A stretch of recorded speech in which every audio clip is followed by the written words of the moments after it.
Welcome to the Franchise Founders Podcast, where you'll hear right from the source how people like you have been able to buy and build their businesses across different industries all over the country. Dan Claps is the co-founder of Career Transition Leads, Nurture Assist, and Find a Business Online. Christian Dadulak is a franchise consultant with Find a Business Online, and he heads up business development for Career Transition Leads and Nurture Assist. He also runs an independent franchise consulting business, The Franchise Guys.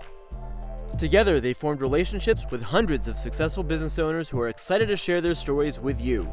Now here are your hosts, Dan and Christian. All right, guys, welcome to the call. Thanks for jumping on. Got Christian Dadulak and Nick Lopez here. Nick, how you doing? Pretty good. Nice. Thanks for having me. Well, we definitely love line painting, your brand. It's incredible what you've started and built over the years. And Christian as well, thanks for joining. Happy to be here, man. Super excited to talk to you. Super excited to talk to Nick and hear his story and to get this going. So thanks for coming on, guys, especially you, Nick. Let's go. Well, just some quick introductions. My name is Dan Claps. I'm the founding partner at Find a Business Online. We're the largest franchise consulting firm. We help people invest into franchises. What's pretty cool about what we do is it's a totally free service for the potential franchise owners. Think of ourselves like a recruiter, executive recruiter that finds jobs for candidates, except we help find the right franchise for our candidates, get them approved and awarded and into the right business, and we're paid by the franchise out of their marketing dollars. It doesn't cost you anything to work with us. And Christian, could you give a quick introduction? Yeah, absolutely. So I'm also with Find a Business Online. I'm one of the senior franchise consultants here. Love working with Dan, love working and representing such a fantabulous company, if that's even a word, within the franchise space. I think that we have such an immense vision for helping people live the American dream, and our goal is really to help as many people live the American dream as possible. And we believe the American dream is business ownership, and there's no better way to do that than through franchising. Awesome. Well, this is the Franchise Founders Podcast, so we've got ourselves a franchise founder on the call. Nick, line painting, you want to give us an introduction? Sure. We do high-end painting. So we really focus on properties that are in that top third of value in a market. You know, in Boise, Idaho, that could be $500,000, in Denver, $1 million, and LA, $1.5 million. So we do interior, exterior painting, and being that our demographic looks at quality and upkeeping a custom property, a lot of times price isn't necessarily what they're evaluating. It's more so bang for their buck, right? Peace of mind. And on high-end properties, there are many different surfaces that make up the surfaces that we work on. And as a result, there's different coatings. And so we offer 40 different services that are painting, coatings, surface restoration. A lot of times we're doing, 7, 8 different combination of services, and our average ticket is about $10,000. In the paint space, the average ticket is $2,800. That's excellent. So in your financial disclosure document, your FDD, that's what you're showing in your item 7 and item 19, I assume. Oh yeah. Yep. Absolutely. Nice. Very nice. Now, Nick, it's interesting. So I'd love to learn how you started live because, I don't think of you as a painter. I don't think of any of your franchisees. A lot of people listen to this call, they're executives. They've been running companies for someone else, want to get into business. I don't think I've ever called you up. We talk a lot. I've never heard you say, Dan, I got to call you back. I'm painting a house right now. So I guess, at this point you're leading that company, but what does that look like for you, your franchisees? How'd you get started? I never really thought I would own a paint company or be a painter. Personally, I was really just, paying for college. So initially I'm from Denver and I went to school in Michigan. I went to Michigan State, and, out-of-state tuition is expensive. I was the guy that took out a $500 credit card just to get my flight out to Michigan. And painting credit card, you said, right? And it was maxed out. it was maxed out, and so I got out of the plane and I was going to school. I didn't even have a sheet on my mattress my freshman year, and I looked at wrestling as being the way to pay my way through school. And so I did that. I wrestled my freshman year, but a scholarship was a couple years out. And by the end of my freshman year, I'd maxed out all my credit cards. And it was really, find a way to pay for college or go home. And so I had heard of some friends that were running different paint companies that we're probably all familiar with, and it paid more than whatever it paid at the cafeteria.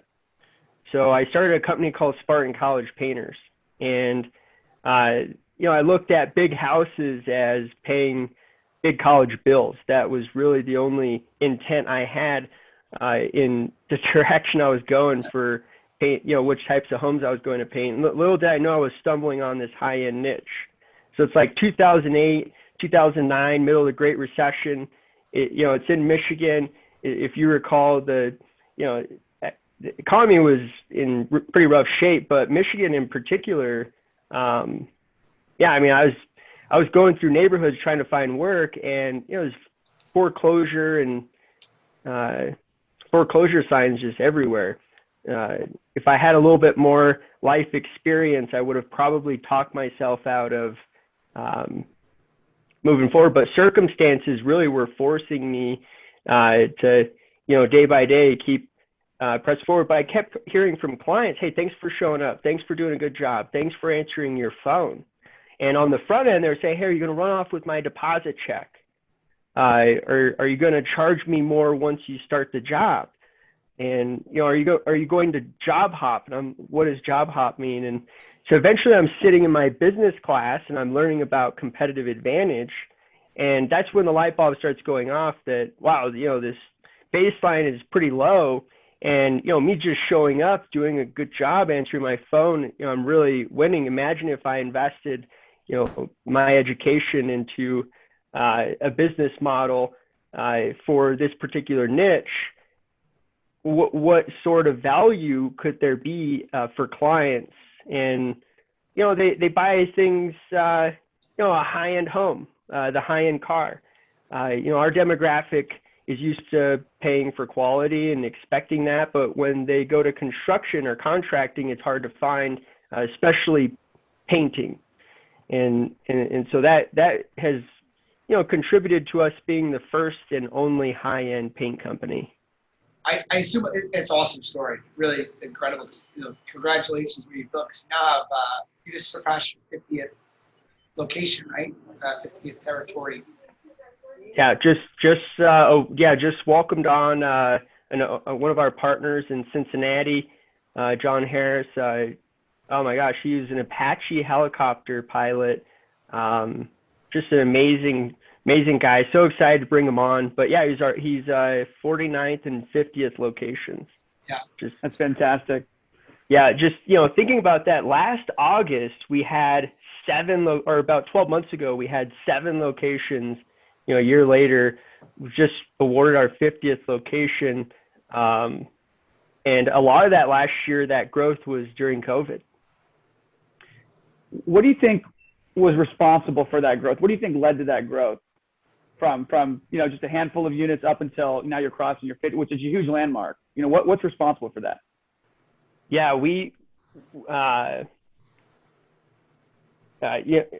I started my painting career 13 years ago, and I knew I wanted to franchise 10 years ago. So there's a long trail of just intentional effort to systematize a business model that, an owner could scale and work on and not in. It's interesting. Our managing partner, Natalie Gold, she's made a lot of placements with your brand at Lime. I know a couple months back had a discovery day where 3 of our clients, we have a lot of candidates moving forward with a business every month, but 3 of them decided that Lime was what they wanted to look at, and they attended, and all 3 ended up moving forward with your brand. What do you feel as a franchisor? What do you think the main driving element for one of these candidates that move forward? What do you think it is about the business that's so appealing? The reason why you join a franchise is you want the independence, you want the freedom, you want to create an asset and dictate your future, but it's risky. And in a world where there's not too many innovative products or businesses, a lot of it is commodity, right? And somebody's competing in your space, which means they've been doing it a long time. And to shortcut that learning curve, you can't really do it. It takes years and resources and failure and everything else that goes into starting a business. And so when they look into a business like Lime or any franchise, the intent is to say, okay, well, what is the system here? What is the process? What is the differentiation? Can I win in this business, in my market? And with that being said, can I do it? Right? And what sort of support and technology and marketing and everything else that goes into it, what is there with Lime related to all of those things I just mentioned? And, over 10 years, there was a lot of effort in doing all of that. And so I think that our partners can see all of those pieces falling into their parts, but it's the people and the culture that is kind of the icing on the cake. I was just doing a podcast this morning with our St. Louis owners, and they were talking about coming to Discovery Day and how initially they were looking at multiple brands and Lime was at the bottom. They didn't think they were going to own a paint company, and the more they continued to learn about Lime, they seen the intentional effort to build a scalable business and how they could see themselves doing it. When they came out to Discovery Day, they were able to see firsthand the people and the culture, and that did it for them. Awesome. Chris, how about you? I know you've got a candidate that's really interested in Lime. What do you feel that he, what do you think one of the main drivers for his decision to potentially move forward is? Well, I think it's just a dialed-in model with excellent culture. The process has been very, very transparent. Everyone on the Lime team has just been fantastic. But the model is, it's a dialed-in market with a key differentiator. I think it's something really for him that really stands out. It's not just like many other painting type businesses where it's focusing on the same market that everyone else is focusing on. Focusing on the upper third, I think, is very appealing to him. And at first, like most people, they're thinking, there's saturation, or I'm wondering, gosh, am I passionate about painting? But I think I'm of the camp and of the mindset, I don't think you need to be super passionate. And how would you handle that, Nick, when someone says that, I don't know about painting. I mean, it's not my passion necessarily. You probably weren't, growing up, you probably weren't thinking, man, I can't wait to own a painting franchise someday, right? Yeah, the opportunity just continued to woo me, right? In college, I was planning on going to the University of Miami down in Florida. They had a real estate construction, like a commercial development program, and I'd get my JD and master's, all that good stuff. That was the career path I was going. But this painting business, I kept falling in love with it. I'd never really done in-home sales. It's awesome. You get instant gratification transforming these spaces, whether it's exteriors or interiors. They're just in beautiful places, right? And, I always say we work in beautiful places with beautiful people for beautiful people. And firsthand, living that out is fulfilling. It's rewarding. And, I was talking to Diva and Michael Hanley this morning, our St. Louis owners, and they were speaking exactly to that. They're like, we get to love on our subcontractors, our paint vendors, our clients, and build a culture here in St. Louis that reflects the culture at Lime, which is love, integrity, mission, excellence. So if you want a business that can allow you to work on it, that you can scale, and also you align with our culture, our values, there's minimal startup costs, there's no brick and mortar, minimal employees, and a lot that creates a lot of streamline growth. So those things are also things you want to consider and think through. Yeah, when you think about when you think about passion too, like I know for us at our firm, we're responsible for helping a lot of people invest into a franchise, right? And our goal is to help as many people as we possibly can become business owners, because not only for the financial benefits, but the freedom, the confidence it gives to people, that they can pass on that business to their family or sell the business. And that passion is one component. There's so many others, right? So for me, at our firm, I know lead generation, the process of finding franchisees for franchisors is a passion. Making that connection where the person invests in the right franchise and they call up and they thank us is a passion.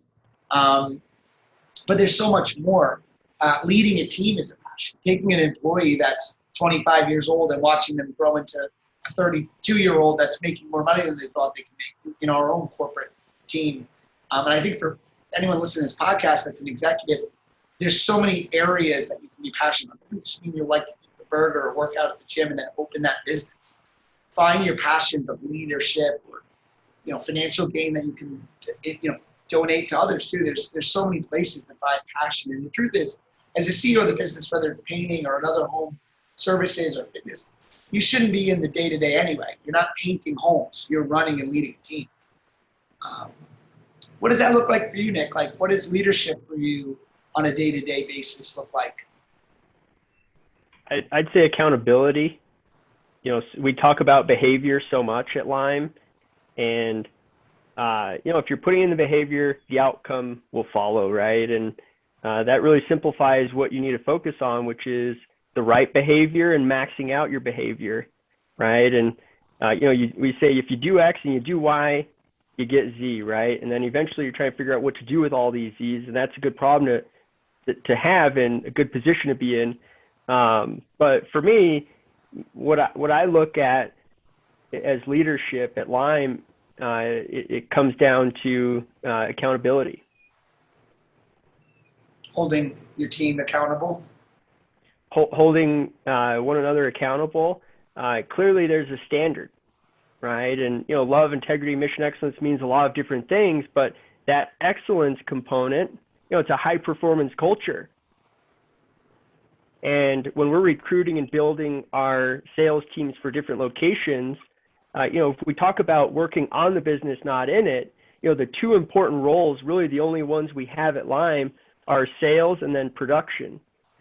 From a sales standpoint, what generates and grows your business the most is being able to create value in the market. How do you effectively communicate value for your clients and then deliver the brand? Our visual reality consultants are so important to our business, our franchise locations, recruiting the right type of people, giving them the training and the support, but then also holding them accountable to the standard throughout that whole process, right? So creating accountability for what is the Lime brand. Absolutely. And since we're on the Franchise Founders podcast, I think it's helpful to kind of go back to the beginning a little bit as well, as far as some of the biggest challenges you faced. Obviously, the challenges you deal with now are going to be different from the challenges that you were dealing with when you first started. And I think it's easy as newer franchisees in any franchise to say, he never went through that in the beginning, or they didn't have to deal with this. But in reality, you built the entire model, so you did. And so I think it can be a helpful exercise for potential franchisees to hear about some of the initial challenges you went through as you were creating the brand and going through all that initial trial and error and blood, sweat, and tears. So what sort of challenges did you have to deal with initially? Yeah, it's so much nuance, repetitive issues that come up. And, having scalability in mind, putting process and systems around those consistent issues or bottlenecks, that's been the biggest. I think that's what's so incredible about a franchise system in general, that that's already been set up. I know for me, I just watched a really incredible presentation by David Barr, an incredible multi-unit franchise owner and franchisor, and just incredible person to listen to. And he said that in leadership, he follows 5 rules, all day rules. You're either, as a leader, you should be casting a vision, holding people accountable, providing resources, breaking down barriers, and you're the head cheerleader. And really all of your roles fold into one of those 5 categories, right? So casting a vision every day, getting that vision across, holding people accountable, as you said, in a main role of leadership, breaking down barriers, whether it's as a problem solution, the head of solutions in your company, finding solutions to problems, cheerleading your team and really providing resources. And that's what you're probably doing all day. So your franchisees as well, I assume, right? Once they grow that management team, salespeople. I know for us, we've had candidates that, I think we had a candidate that bought your franchise, set it up, and then moved to like Lebanon to do consulting, and he's still running the Texas location. Yep, that's our Houston owner. Houston. And then you were showing me a candidate that on your Facebook page that we placed that already landed a pretty large job, I saw. Yeah. It's awesome. Yep. Yeah, within before we even came out to field training. So, when we award and welcome on a new partner, they start building their team, and then they come to Denver for a week, and then we come out to market a couple times. Well, between boot camp, that week-long training, and our first field support training around sales, they closed their first project, and it wasn't a small job. Absolutely. And Dan had mentioned a little bit about casting a vision as being central to what a leader does. So I'm curious if you could share with us a little bit about what your vision is for Lime moving forward and what you're looking to accomplish, and what sort of person would be the right fit for that vision moving forward. For us at Lime, the business is a platform, right? It's a platform for the subcontractors that we work with. It's a platform for the sales, our VRCs, our creators, our franchise partners. The business is, in large parts, a gift, right? And it gives you the ability, a playbook to level up in your world as a VRC or a subcontractor. That could be, right now I am a prepper on this crew, but over time, save up money and start my own subcontract company and start saving money and owning my own business. I've seen that happen so many times. That is just the neatest thing, one of the most fulfilling parts of being a business owner. But when I look at our future as a brand, it's continuing to use that platform as a way to give back and empower whoever it is that's in contact with the business. We have a nonprofit called Limelight Outreach, and like for example, here in Denver, we're featuring a nonprofit called Dry Bones. So for us in Denver, we've seen homelessness increase like crazy over the past 5-10 years or so, and Dry Bones works with the homeless youth. It's in our VRCs here in Denver, found the nonprofit. They believe in it. They spoke it and shared it with all of our clients. And we had our golf outing to feature Dry Bones, and all the proceeds went to Dry Bones. And so now, we just wrapped that up a couple weeks ago. And so we'll start planning for next year's featured nonprofit. Continuing to build the Lime brand of love, integrity, mission, and excellence, right? And so that M piece there, that's the mission, right? Limelight Outreach, our outreach, the give back component. But yeah, for us, it's all about our values: love, integrity, mission, and excellence. Excellent. Appreciate this time and taking to share with us.